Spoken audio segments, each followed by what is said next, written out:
Hey, it's Annie with your latest tech update. Are you tired of slow computers in your business? Do your team complain about their devices because everything just seems to take longer? Before you decide to replace your hardware, let me tell you some simple ways to speed up Windows 10 and 11 computers. Firstly, restart it. Yes, it's basic advice, but it works. Restarting clears the background processes, applications and memory data, often resolving common performance issues. Next, manage your startup apps to save valuable system resources. Turn off unnecessary ones via the Settings app. Windows 11 has a feature that saves and restarts certain applications when you reboot.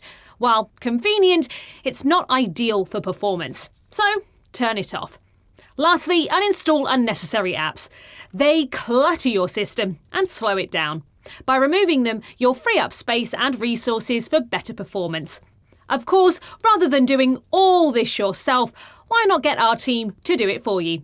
They can check every aspect of your computers and network to look for other hidden problems. That's your tech update. More next week. Thank you for reaching the end of this video. If you'd like this video and you want to see more content from us, please hit the like and subscribe, and also the bell notification, which lets YouTube keep you up to date. And if you want to hire us for a project, please head over to hamiltonsystems.co.uk, and in the top right hand corner you'll find a hire us button. We'd love to hear from you soon. Thank you.